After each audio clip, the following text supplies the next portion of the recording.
পঞ্চগড়ে সেনাবাহিনীর সদস্যরা লাঠিচার্জ করে এবং সেখানে প্রায় ২৬ জনের মতো আহত হয়েছে।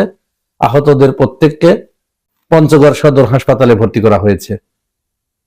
আমরা খবরের সূত্রে যেটি জানতে পেরেছি, শহীদ শরীফ ওসমান হাদির হত্যাকারীদের বিচারের দাবিতে পঞ্চগড়ের মকবুলার রহমান সরকারি কলেজ চত্বর থেকে একটি বিক্ষোভ মিছিল শহরের বিভিন্ন সড়ক প্রদক্ষিণ করে শেষে কেন্দ্রীয় চৌরঙ্গীর মোড়ে গিয়ে সেখানে তারা মিছিলটি সমাপ্ত করে এবং সংক্ষিপ্ত একটি সমাবেশের আয়োজন করে।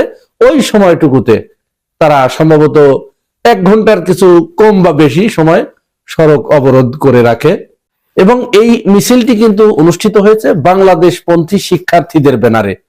সেখানে যারা অংশগ্রহণ করেছিল প্রত্যেকেই কমলমতি শিক্ষার্থী। তারা সমাবেশের একেবারে শেষ পর্যায়ে চলে এসেছে।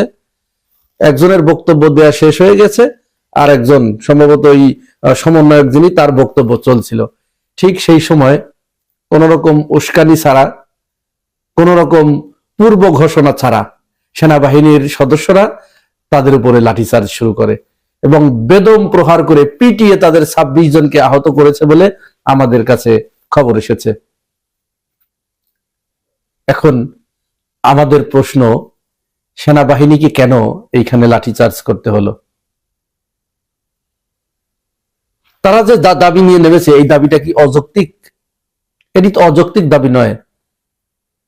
সেনাবাহিনী মাঠে থাকতে তারা কি করছে, কোন দায়িত্বটা পালন করছে?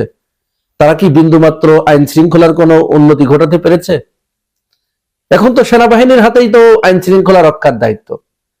তো তারা ওসমান হাদির হত্যাকারীদের আজ পর্যন্ত, আজ কতদিন হতে চলল? ১ মাস হতে চলল। তাদের কোনো কুল কিনারা করতে পেরেছে? এমনকি এই অভিযোগ পর্যন্ত উত্থাপিত হয়েছে যে মূল হত্যাকারী সেনাবাহিনীর ক্যান্টনমেন্টের ভিতরে একটি পরিত্যক্ত বাড়িতে তাকে আশ্রয় দিয়ে রাখা হয়েছে। সে দেশের বাইরে যায় নাই, বাংলাদেশের ভিতরেই আছে। এরকম অভিযোগ মানুষের ভিতর থেকে খুব জোরালো ভাবে উচ্চকিত হয়েছে যে তাকে ক্যান্টনমেন্টের ভিতরে রেখে পালছে, আর বিএনপি নেতা জুলকারনাইন শায়েরকে দিয়ে বিভিন্ন সময় মানুষকে বিভ্রান্ত করার জন্য একের পর এক এলোমেলো উল্টাপাল্টা পোস্ট দেওয়াচ্ছে। এমনকি পুলিশ সদস্যদেরকে দিয়েও, গোয়েন্দা বাহিনীর সদস্যদেরকে দিয়েও চাপ প্রয়োগ করে রিপোর্ট প্রকাশ করাচ্ছে যে সে অমুক জায়গায় আছে, তমুক জায়গায় আছে, ইত্যাদি ইত্যাদি।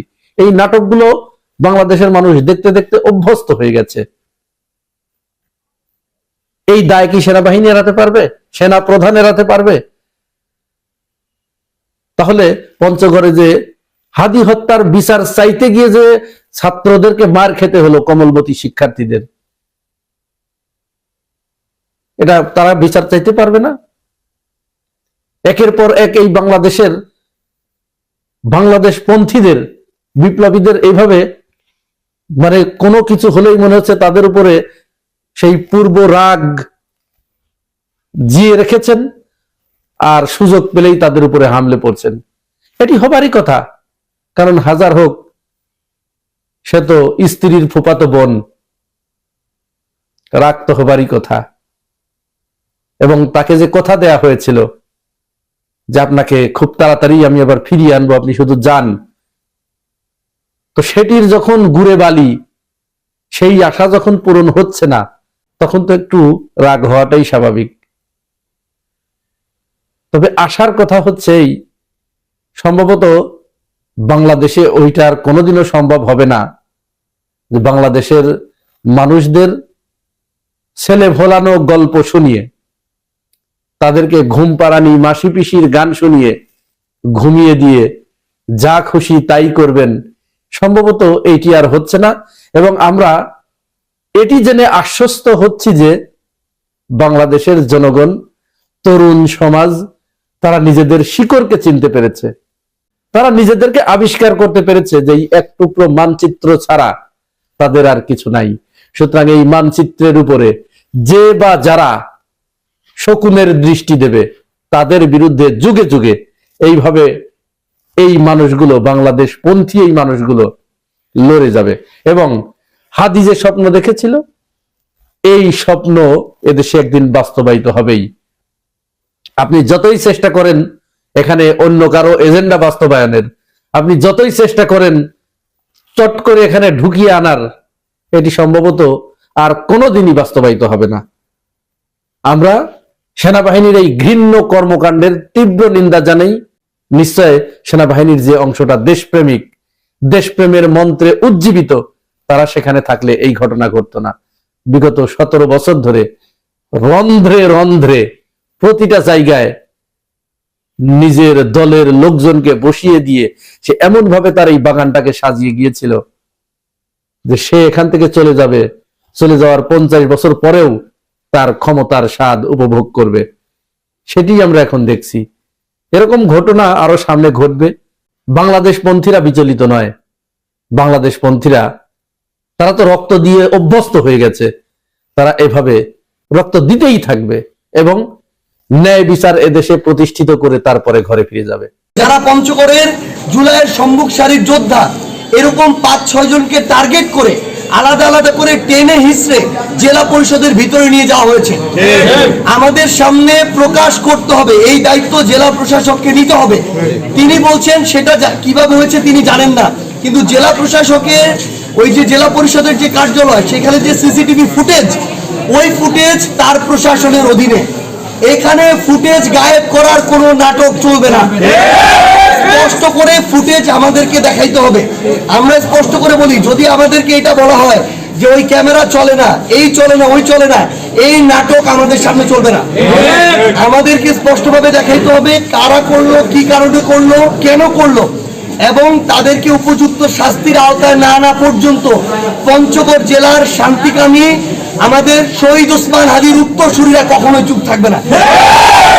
আমরা আমাদের জায়গা থেকে সর্বশেষ শুধু এটুকুই বলি, আমাদের জেলা প্রশাসক এসেছিলেন, জেলা পুলিশ সুপার এসেছিলেন। আমরা স্পষ্ট করে একটা কথা বলি, আজকে সেনাবাহিনীর যারা সৈনিকরা সহ যারা ওইখানে ছিল, তাদের আচরণকে আমরা সন্দেহমূলকভাবে দেখি। এই আচরণ নির্বাচনের আগে কোনো একটা পক্ষকে দমিয়ে দেওয়ার আচরণ, কারণ তারা কোনো ধরনের উগ্র আচরণ সেখানে করে নাই। আমরা স্পষ্ট করে বলছি, এটার যদি উপযুক্ত যারা দোষী তাদেরকে শাস্তির আওতায় না আনা হয়, তাহলে এখানে যদি কোনো অস্থিতিশীল পরিবেশ হয়, সংশ্লিষ্ট প্রশাসনের দায়িত্বশীলদেরকে এই দায়িত্ব নিতে হবে। হামলা করার পর আহত করবে, রক্তাক্ত করবে, বুট দিয়ে তাদেরকে পারাবে, লাঠি দিয়ে পিটা, লাঠি ভাঙবে, এই অধিকার সেনাবাহিনীকে কে দিল? যে যারা আন্দোলন করছিল, যারা পঞ্চগড়ের জুলাইয়ের সম্মুখ সারির যোদ্ধা, এরকম 5-6 জনকে টার্গেট করে আলাদা আলাদা করে টেনে হিসড়ে জেলা পরিষদের ভিতরে নিয়ে যাওয়া হয়েছে। শরীফ ওসমান হাদিকে হত্যার 1 মাস হয়েছে, এখন পর্যন্ত তার খুনিদের কোনো বিচার হয় নাই।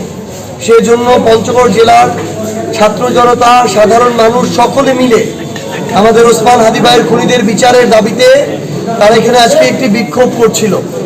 এই বিক্ষোভের মধ্যে যখন বিক্ষোভ শেষ ঘোষণা করা হয়েছে মাইকে, তারপরে সেখানে সেনাবাহিনীর একটি টিম, যেখানে কমান্ডার নিজে উপস্থিত ছিল, অফিসাররা নিজে উপস্থিত ছিল, তাদের উপস্থিতিতে সেখানে যে কাজটা করা হয়েছে, তাদেরকে অতর্কিত হামলা করা হয়েছে। কাদেরকে অতর্কিত হামলা করা হয়েছে? যারা সেখানে শান্তিপূর্ণ একটি আন্দোলন করছিল এবং সমাপ্তি ঘোষণা করে চলে আসছিল। সেখানে আমরা যখন পুলিশের সাথে কথা বলি, পুলিশ স্পষ্ট করে কথা বলেছে যে এই আন্দোলনকারীরা তারা তো তাদের জায়গা থেকে আন্দোলন শেষ করে শান্তিপূর্ণভাবে চলে যাচ্ছিল। এরপর সেনাবাহিনী কেন সেখানে সে হামলা চালানো, এটা তাদেরও বোধগম্য নয়। আমরা জেলা প্রশাসনের সাথে কথা বলেছি, জেলা প্রশাসন তাদের জায়গা থেকে বলতে পারছে না যে এটা কে কমান্ড করেছে। আমরা যতদূর জানি, জেলা প্রশাসকের অধীনে একটা জেলায় একটা সেনাবাহিনীর ক্যাম্প থাকে, তার অন্তত তার সাথে পরামর্শক্রমে কিংবা নির্দেশক্রমে তারা তাদের কার্যক্রম পরিচালনা করে, কিন্তু তিনিও এটা জানেন না, জেলা প্রশাসক জানেন না, পুলিশ সুপার জানেন না, সেনাবাহিনী এককভাবে কিভাবে, কি কারণে, কার নির্দেশে এই কাজটা করলো, এটার জবাব লাগবে। এখানে সেনাবাহিনীর যিনি এখানে কমান্ডার, তিনি এসে বলে যাচ্ছেন তারা যেটি করেছে ভুল করেছে, এই জন্য তারা দুঃখ প্রকাশ করছে। মানে ভুল করে যখন মন চায় কাউকে বা কয়েকজনকে, অনেকজনকে অতর্কিত হামলা করবে, হামলা করার পর আহত করবে, রক্তাক্ত করবে, বুট দিয়ে তাদেরকে পারাবে, লাঠি দিয়ে পিটা, লাঠি ভাঙবে, এই অধিকার সেনাবাহিনীকে কে দিল? আমরা স্পষ্টভাবে মনে করি সেনাবাহিনী একটা ডিসিপ্লিন ফোর্স চেইন অফ কমান্ডে কারো কমান্ড ছাড়া কোনোদিন কোথাও মুভ করে না, এক পাও মুভ করে না। তাহলে এখানে আমাদেরকে স্পষ্ট করতে হবে কার কমান্ডে এখানে তাদের উপর হামলা করা হয়েছে, কেন করা হয়েছে। এই জিনিসটা স্পষ্ট করা ছাড়া পঞ্চগড় জেলার যারা সাধারণ ছাত্র জনতা তারা কখনো চুপ থাকবে না। 2 নম্বর কথা হচ্ছে, আমরা সেখানে স্পষ্টভাবে দেখেছি আমাদের যারা মিডিয়া কর্মী ছিল তাদেরকেও পিটানো হয়েছে। তাদের হাত থেকে মোবাইল কেড়ে নিয়ে মোবাইলের ভিডিও তাদেরকে মানে আঘাত করে সেই ভিডিও ডিলিট করা হয়েছে।